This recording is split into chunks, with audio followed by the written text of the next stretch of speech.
So sound is only half of the experience in film.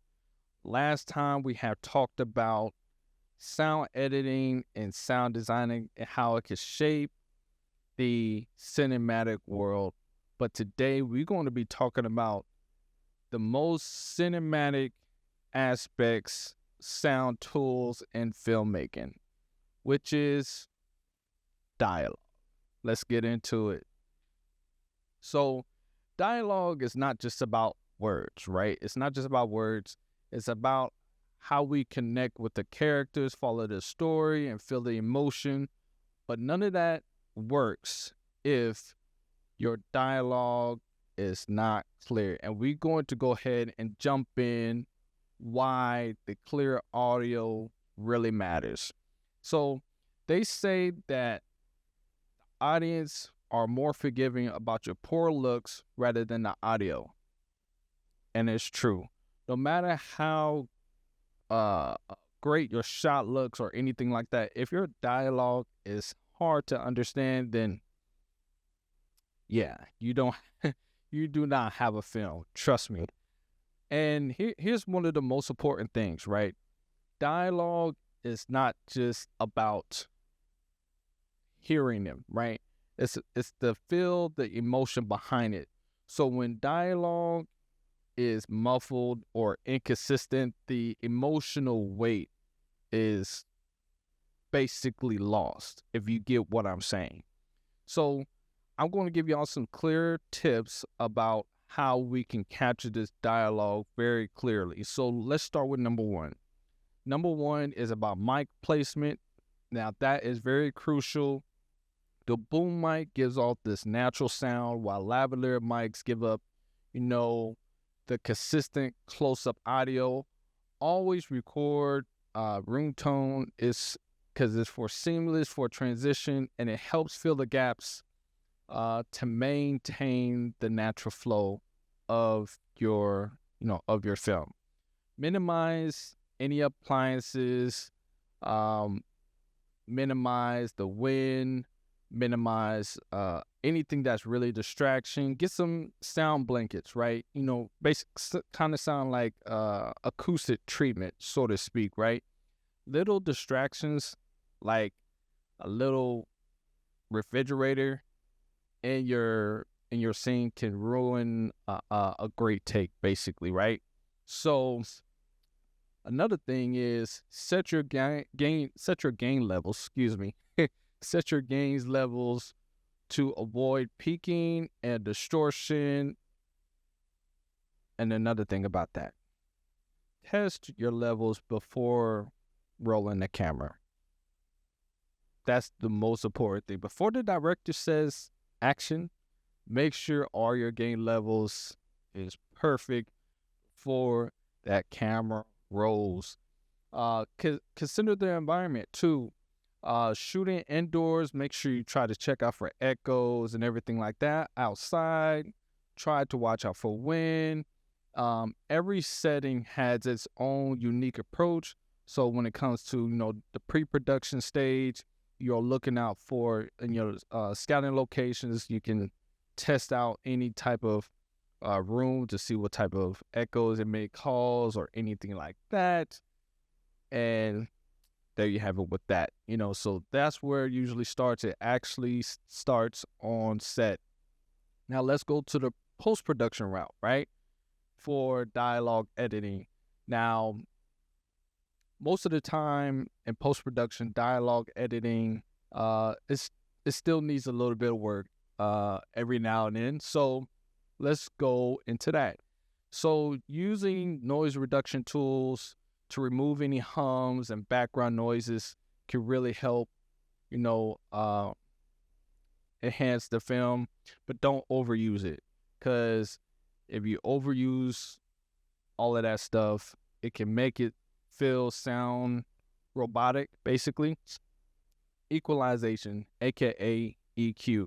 It helps cut out all the muddy frequencies and boost clarity, right? It can boost the clarity. A good rule of thumb is to reduce the low rumble and enhance the vocal presence of your dialogue.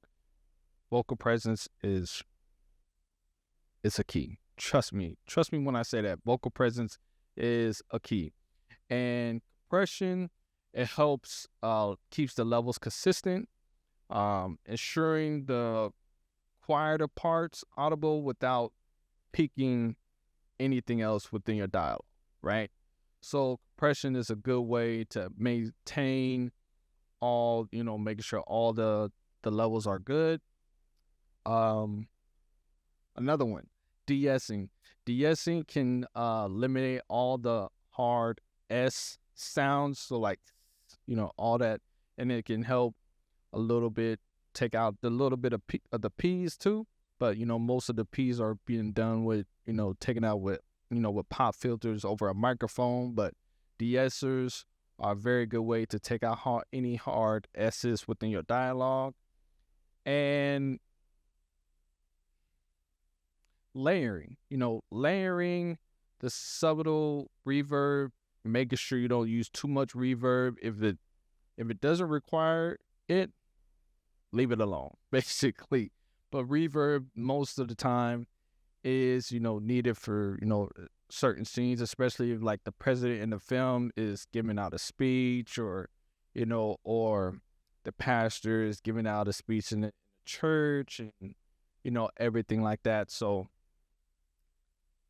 that's how that usually goes. So another thing, I talked about ADR, aka voiceover, right?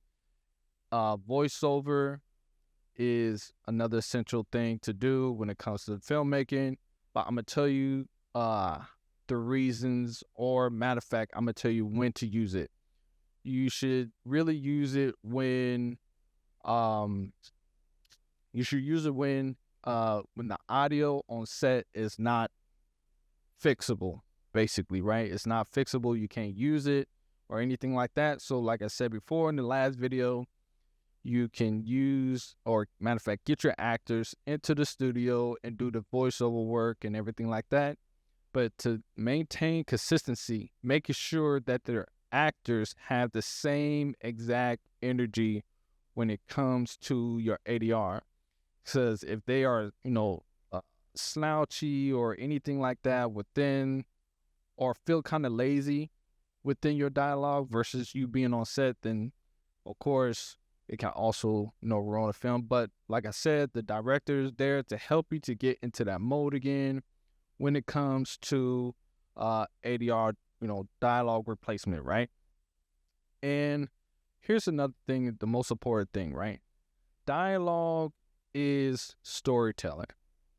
That's really what it is, right? Dialogue is storytelling, even with or without music. It tells the story. That's how you keep getting engaged with the audience.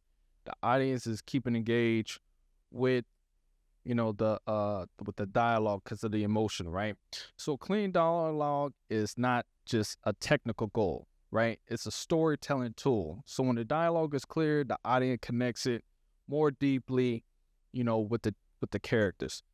Think about how dialogue reflects the character's personality, right?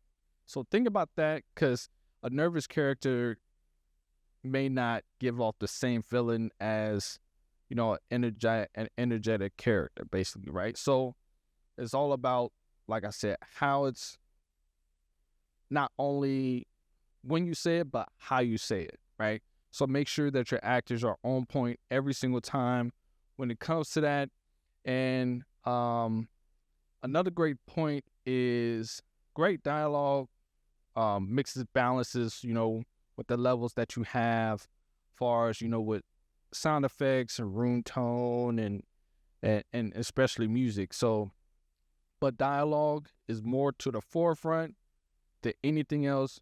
It makes you to make sure that the dialogue is standing out versus anything else that you have with your layers, sound effects, music, and everything like that. So there you have it. That's one of the key thing, or matter of fact, one of the most crucial things about sound and filmmaking. Dialogue. It's almost sound like I'm saying dialogue, but I'm going to keep repeating it every single time. Dialogue is very, very, very crucial when it comes to filmmaking. So if you like what I just said, what I told you about dialogue, how it enhances your film, and it's a great storytelling tool, go ahead and like, subscribe, share, and if you would like to comment what you do as far as you're making sure that your dialogue is basically the forefront of your film. Deshaun the director. I'm out.